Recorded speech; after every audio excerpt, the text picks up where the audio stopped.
अपना आज का टॉपिक है द्रवबूंद मॉडल।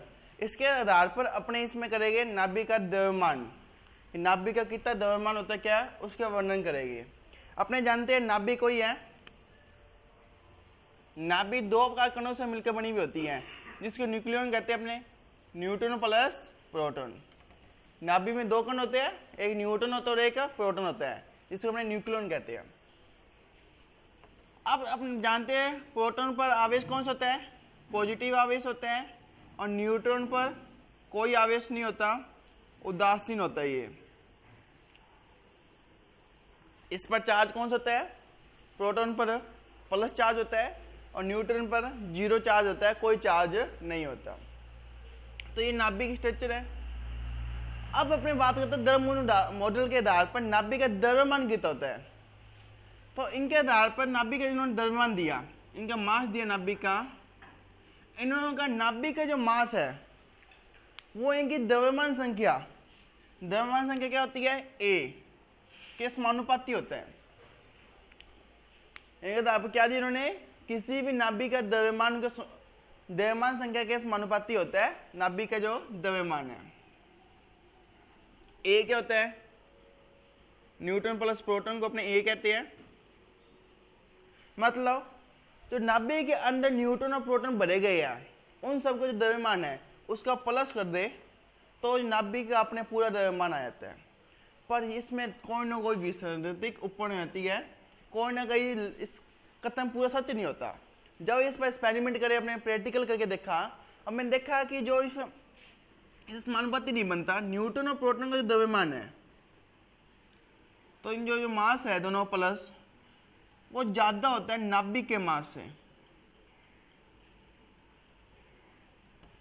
मतलब इन दोनों के योग से हमेशा कम होएगा मास।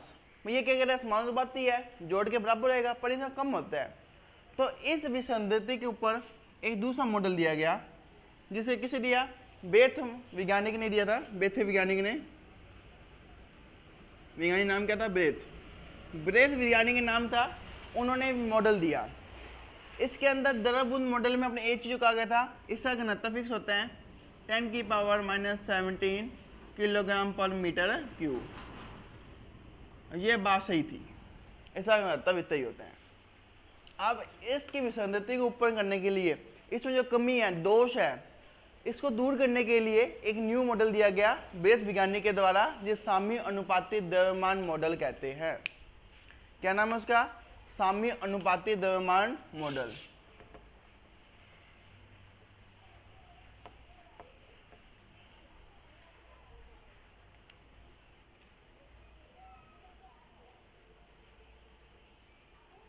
साम्य अनुपातिक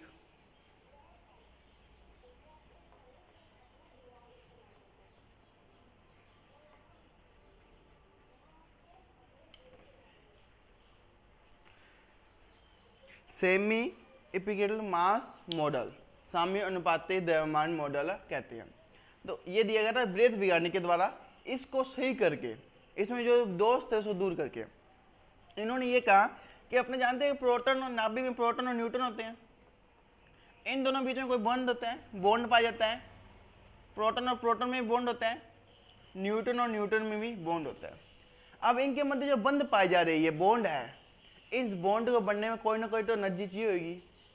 जो इनमें जो एनर्जी चाहिए होती है उसको अपने बंध ऊर्जा कहते हैं, बॉन्ड एनर्जी कहते हैं इसको। इसको EB से शो करते हैं अपने, बॉन्ड एनर्जी। ये बॉन्ड एनर्जी होती है, इसको EB से नोट करते हैं। मतलब किसी भी बंध बनाने के लिए एनर्जी चाहिए होती है। अपने समीकरण जानते हैं, आइंस्टीन की समीकरण थी E = mc²।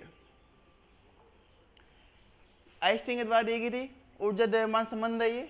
जब द्रव्यमान को ऊर्जा में बदलना हो, मतलब कोई द्रव्यमान की ह्रास हो रही है, द्रव्यमान की कमी हो रही है, तो द्रव्यमान की जो कमी होती है उस कमी को अपने ऊर्जा के रूप में मिलता है। मतलब कहीं से 0.1 ग्राम अपने द्रव्यमान कम हो रहे हैं, तो ये ग्राम कम हो रहे हैं, तो इसको अपने ऊर्जा के रूप में मिलेगा। ये अपने को इतनी द्रव्यमान के कारण अपने को ऊर्जा मिलेगी, तो अपने ये ऊर्जा के रूप में मिलेगा, ये इतने द्रव्यमान। तो इसमें देखो, अब अपने ऊर्जा चाहिए, ऊर्जा चाहिए तो क्या कमी होगी, द्रव्यमान कमी होगी। इस द्रव्यमान के कारण, इस ऊर्जा के कारण इसकी द्रव्यमान कमी होती है, इसलिए न्यूट्रॉन और प्रोटॉन का योग नाभिक के द्रव्यमान के योग के बराबर नहीं आता, इसलिए नाभिक का द्रव्यमान हमेशा न्यूट्रॉन और प्रोटॉन के द्रव्यमान के योग से कम होता है। रीजन क्या है उसका? बंद ऊर्जा है, बंद ऊर्जा का। तो इसकी क्या समीकरण बनेगी? मैंने माना नाभिक का द्रव्यमान कैपिटल एम माना मैंने,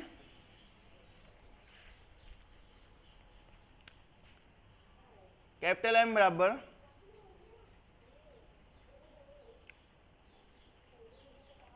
एम जेड, एम के इसमें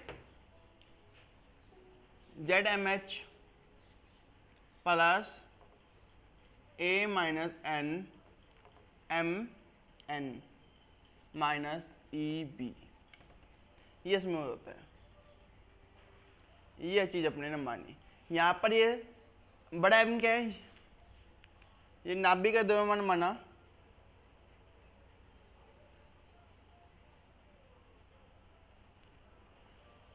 हाइड्रोजन मास है, ये हाइड्रोजन परमाणु का द्रव्यमान एम एच, तो उसका एक ही होता है, उसमें एक प्रोटॉन होता है, इसलिए प्रोटॉन की जगह आपने हाइड्रोजन मास लिया। जेड क्या है? एटम नंबर है, परमाणु क्रमांक। जेड बराबर क्या होता है?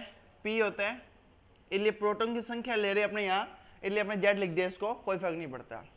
ए क्या है? द्रव्यमान संख्या है। एन क्या है? यहाँ ए माइनस पी करना अपने को।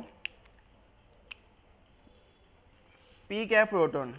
तो इन दोनों अंतर की चीज बताता है अपने को, तो ये होता है न्यूटन बराबर ए माइनस पी। तो ये न्यूटन संख्या आ जाएगी, यहाँ न्यूटन संख्या चाहिए। एम एन क्या है? मास ऑफ न्यूट्रॉन्स, न्यूट्रॉन के द्रव्यमान, न्यूटन द्रव्यमान है। और ई बी क्या है? बॉन्ड एनर्जी है ये।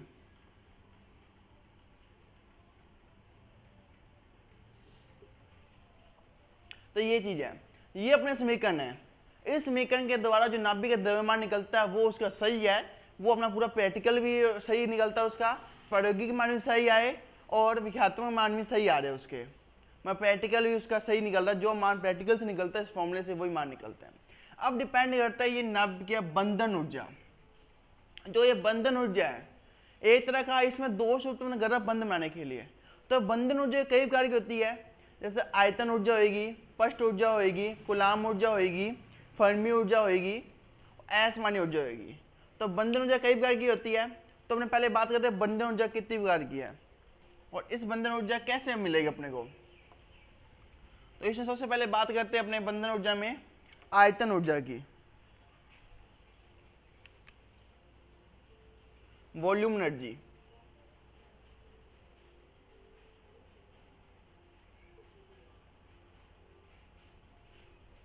आयतन ऊर्जा क्या है? देखो अपने जानते हैं कोई नाभिक है, नाभिक प्रोटॉन और न्यूट्रॉन से मिलकर बना हुआ होता है।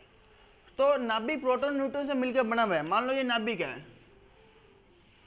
नाभिक के अंदर दो परमाणु है, एक प्रोटॉन और एक न्यूट्रॉन है।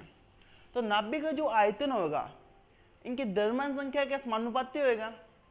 नाभिक का जो वॉल्यूम होगा, नाभिक का जो आयतन ऊर्जा आएगी वो इसके द्रव्यमान संख्या का समानुपाती। जो दो परमाणु है और इन दोनों का प्लस क्या होता है? द्रव्यमान संख्या होता है। तो आयतन ऊर्जा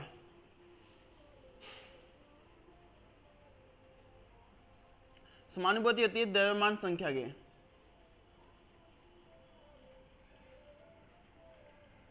इसको अपने EV से डिनोट करते हैं, समानुपाती A। तो एक कांस्टेंट आता है AV, इसको कहते हैं द्रव्यमान ऊर्जा का नियतांक, कोफिशिएंट ऑफ वॉल्यूम एनर्जी। ये क्या है? कोफिशिएंट ऑफ वॉल्यूम एनर्जी, द्रव्यमान ऊर्जा का नियतांक। तो EV बराबर AVA होता है, मतलब आयतन ऊर्जा द्रव्यमान संख्या के समानुपाती होती है। तो इस सारी ऊर्जा अपने यहाँ साइड में लिखेंगे, जो बाद में दिक्कत ना आए अपने को।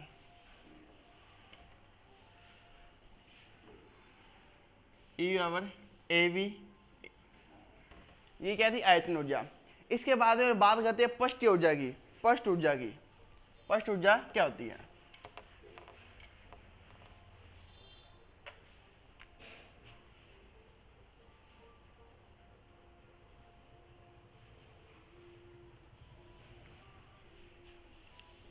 अब देखो पृष्ठीय ऊर्जा आ गई, कोई नाभिक है, कोई मान लो पात्र है, नाभिक मान लिया, कोई मान लिया पात्र में बहुत सारी गैस भरी हुई है, तो गैस के कण हर जगह उपस्थित रहेंगे।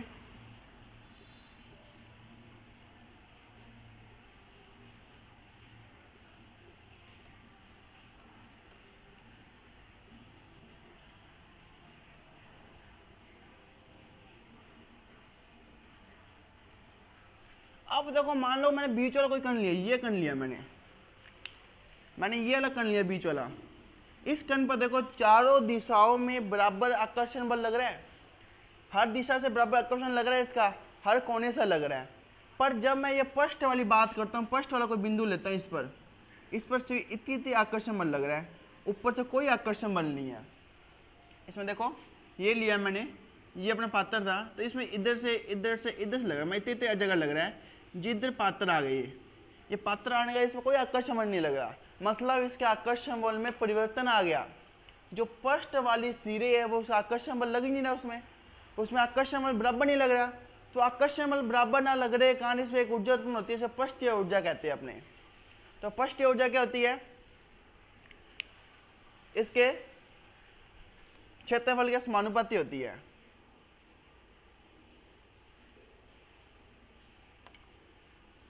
क्योंकि आकर्षण बल में कमी आ रही है इसलिए माइनस आ गया, क्षेत्रफल की आ गई है समानुपाती आ गई, क्षेत्रफल के समानुपाती होती है। अपने जानते हैं r बराबर क्या होता है, r0 a⁻1/3 होते हैं। यहाँ r क्या है, नाभिक की त्रिज्या होती है ये, और क्षेत्रफल क्या होता है πr², क्या होगा πr0² a⁻2/3। तो पृष्ठ ऊर्जा को अपने E S से लिखते हैं, तो -πr0² a⁻2/3। एक समानुपाती निशान और सारा ये कोफिशिएंट के रूप में कोफिशिएंट आता है -as a⁻2/3। एक ये कोफिशिएंट आया जिसे पृष्ठीय ऊर्जा का नियतांक कहते हैं, कोफिशिएंट ऑफ पृष्ठ ऊर्जा, surface energy, coefficient of surface energy होती है। तो ES बराबर -as a⁻2/3 होती है। तो मैं साइड में लिख लेते हैं अपने, ये किसकी आ गई, पहले आयतन ऊर्जा थी, दूसरी क्या आ गई, ये पृष्ठीय ऊर्जा आ गई। पृष्ठ पर जो आकर्षण बल कम होने के कारण ऊर्जा है as a⁻2/3। इसके बाद अपने इसकी बात करते कूलाम ऊर्जा की।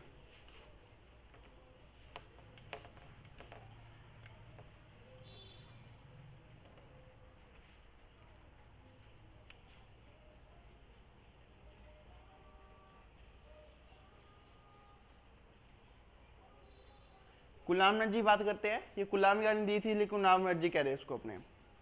कूलाम एनर्जी क्या होती है, कोई भी अपने पास एक है, अपने कूलाम एनर्जी की बात कर रहे हैं। अपने जानते हैं कि नाभिक के अंदर दो बार कण है, प्रोटॉन और न्यूट्रॉन, और चार्ज किस पर होता है, ओनली चार्ज प्रोटॉन पर होता है। तो प्रोटॉन और प्रोटॉन के बीच में क्या होगा, आकर्षण बल, प्रोटॉन और प्रोटॉन भिड़े क्या होगा, प्रतिकर्षण बल होगा, और बाकी इलेक्ट्रॉन साथ वो क्या बनाएंगे, आकर्षण बल बनाएंगे। तो इसमें जो प्रतिकर्षण बल होता है, इस प्रतिकर्षण बल के कारण इसमें क्या होती है कि एनर्जी उत्पन्न हो जाती है जो इसके द्रव्यमान को प्रभावित करती है। प्रतिकर्षण बल होगा, एक दूसरे को दूर भेजेंगे, इस चीज को अपने कूलाम ऊर्जा कहते हैं। इस प्रतिकर्षण के कारण जो ऊर्जा उत्पन्न होती है उसको कूलाम ऊर्जा कहते हैं। इस कूलाम ऊर्जा को हमने इस EC से लिखते हैं, EC होता है, EC फॉर्मूला क्या होता है,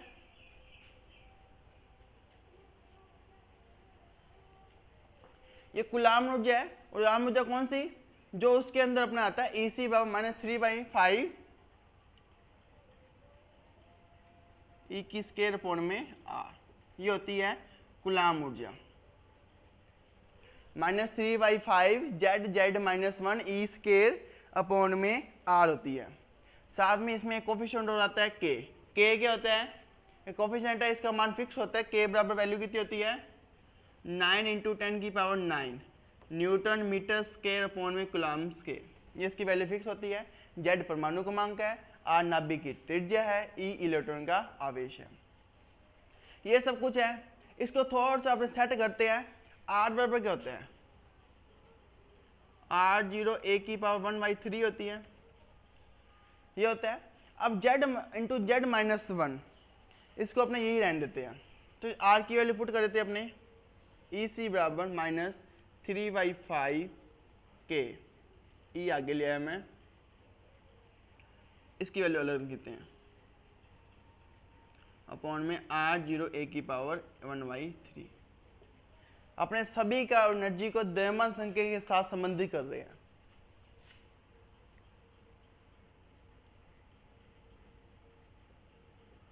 R0 कॉन्स्टेंट अब बाहर आ गया, Z माइनस 1 a की पावर 1/3।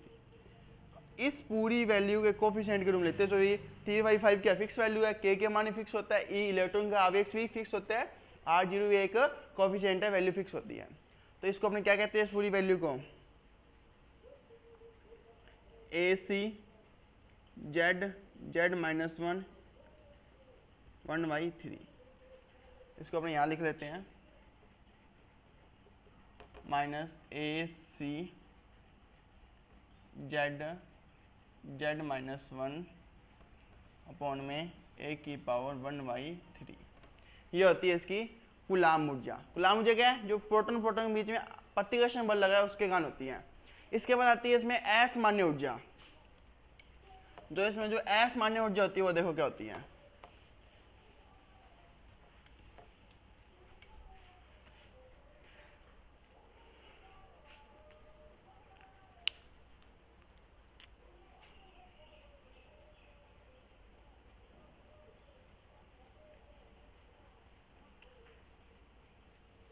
असमित ऊर्जा या असामान्य ऊर्जा, इसको दो नाम है। असामान्य ऊर्जा या असमित ऊर्जा क्या होती है, कोई भी अपने पास इलेक्ट्रॉन नाभिक है, नाभिक के अंदर क्या होता है कि प्रोटॉन होते हैं, न्यूट्रॉन होते हैं, प्रोटॉन और न्यूट्रॉन है। अब जब ये प्रोटॉन और न्यूट्रॉन का आकर्षण बल बढ़ता है, प्रोटॉन न्यूट्रॉन कोई आकर्षण जो उसमें उदासीन है वो इसमें प्रतिकर्षण है, पर जो इनमें बीच चार्ज लग रहा है उस चार्ज के कारण इसके ऊपर एक ऊर्जा उत्पन्न होती है जिसको असमित ऊर्जा कहते हैं। ये असमित ऊर्जा क्या होती है,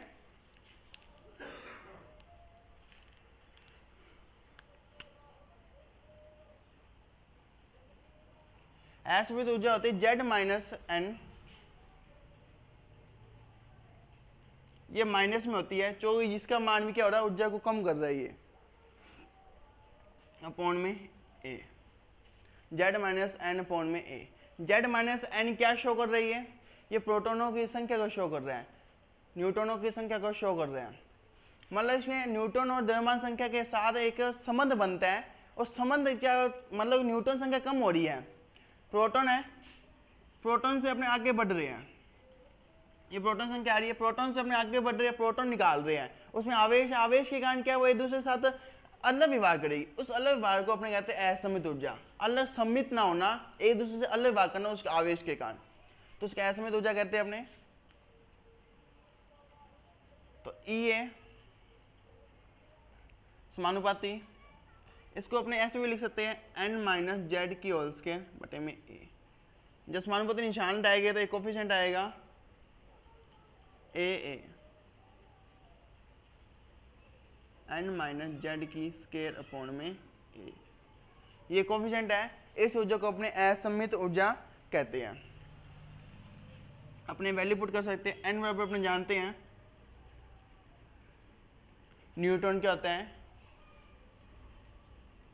a माइनस प्रोटॉन होता है, p क्या होता है z, मतलब a माइनस जेड, तो मैं न्यूटन जगह a माइनस जेड रख सकता हूँ। तो E कितना आ गया,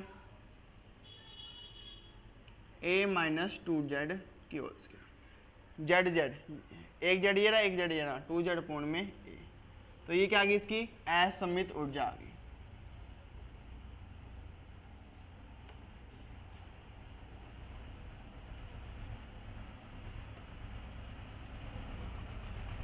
ये इसकी असमित ऊर्जा आ गई।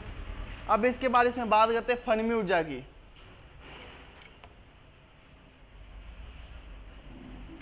चार प्रकार की ऊर्जा आ गई। पांचवी ऊर्जा फर्मी ऊर्जा या युग्मन ऊर्जा, ये वैज्ञानिक ने दी थी, फर्मी वैज्ञानिक ने दी थी युग्मन ऊर्जा। इसको फर्मी ऊर्जा भी कहते हैं, क्योंकि ये फर्मी वैज्ञानिक के द्वारा दी गई थी। युग्मन, जब किसी दो चीज का युग्मन हो रहा है, युग्मन मतलब जुड़ रहा है, ये संबंध बन रहा है। नाभिक में न्यूट्रॉन प्रोटॉन की संख्या के समान ये ज्ञात होता है, इनमें न्यूट्रॉन बनता है, इनमें युग्मन बनता है। प्रोटॉन और न्यूट्रॉन जुड़े हुए आपस में, जब प्रोटॉन और न्यूट्रॉन आपस में जुड़े हुए हैं तो एक दूसरे के साथ संबंध बनाएंगे, संबंध बनाएंगे मतलब साथ जुड़ेंगे, तो जुड़े क्या युग्मन ऊर्जा होगी, युग्मन होगा इसमें। इस युग्मन के कारण जो ऊर्जा निकलती है, जो ऊर्जा अपने देनी होती है इसमें, उसको अपने युग्मन ऊर्जा कहते हैं। इस युग्मन ऊर्जा को अपने ई पी से व्यक्त करते हैं। ई पी बराबर क्या होता है, इसमें समानुपाती निशानी ये माइनस में आएगी, ए पी अपॉन में ए की पावर 2/3। ई पी क्या होगा, माइनस ए पी अपॉन में ए की पावर 3/4। ये होती है युग्मन ऊर्जा। जो न्यूट्रॉन और प्रोटॉन का आपस में युग्मन होता है, उसके कारण जो ऊर्जा देनी पड़ती है उसे युग्मन ऊर्जा कहते हैं। तो ईपी कितना आ गया,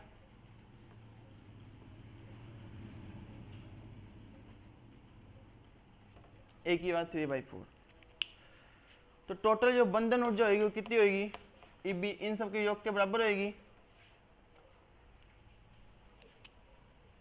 तो एम कितना होएगा,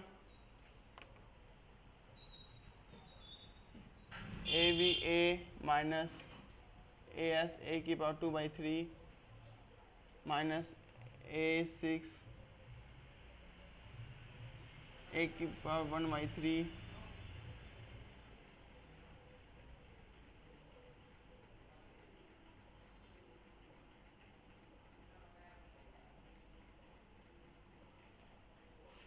माइनस ए पी अपॉन में ए की पावर 3/4। ये सारी होगी इसकी बंधन ऊर्जा होगी। तो नाभिक का द्रव्यमान कितना बने, एम बराबर ZMH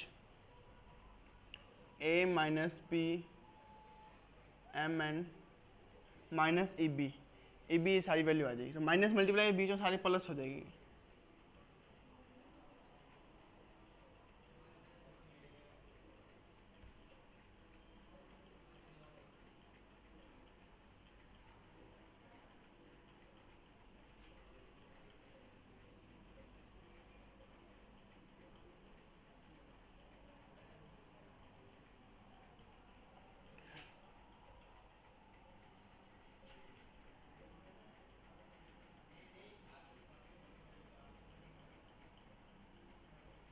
ये क्या आ गया अपने पास, नाभिक का द्रव्यमान आ गया। ये होते हैं सभी ऊर्जाओं का ह्रास के कारण ये होते हैं। इनको सोल्व करेगा तो हमने A V A S A सी ए सबका कांस्टेंट का मान आ जाएगा। ए पी का देखो 3 बार के मान होते हैं, एक 0 होते हैं 13.4 प्लस का माइनस का 13.4। 0 कब होता है, जब न्यूट्रॉन और प्रोटॉन की संख्या क्या हो, विषम हो।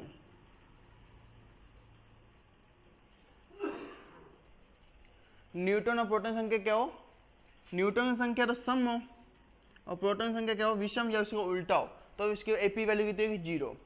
माइनस 13.4 कब हो, तो न्यूट्रॉन और प्रोटॉन दोनों क्या हो, सम हो। और प्लस का न्यूट्रॉन और प्रोटॉन दोनों क्या होते हैं, विषम होते हैं, तो ये क्या होता है, एपी वैल्यू 13.4 होती है। ये एक स्थायी अवस्था नहीं, ये बिल्कुल स्थायी अवस्था है। ये स्थायी अवस्था नहीं होती, अस्थायी अवस्था है। ये बीच की अवस्था होती है, 0। इसी कारण में ए ए सी और ए एस ए वी के कांस्टेंट निकाल लेंगे, तो उसमें रखेंगे तो अपने नाभिक का द्रव्यमान आ जाएगा। ये था साम्य अनुपाती द्रव्यमान मॉडल, वैसे वैज्ञानिक के द्वारा दिया गया था। इस फर्मी ऊर्जा ये बाद में दी गई थी, इसकी युग्मन ऊर्जा के रूप में फर्मी वैज्ञानिक दी थी, बाद में दी थी, जिसकी 3 बार वैल्यू दी कि न्यूट्रॉन और प्रोटॉन की संख्या विषम सम विषम के चक्कर में इस प्रकार होती है। तो ये था अपना द्रवबूंद मॉडल। ये नाभिक के अपने ने आज द्रव्यमान निकालना सिखाया। तो आपको कोई डाउट हो तो मैं कमेंट करके पूछ सकते हो। अपना आज का टॉपिक यही समाप्त होता है। Thank you.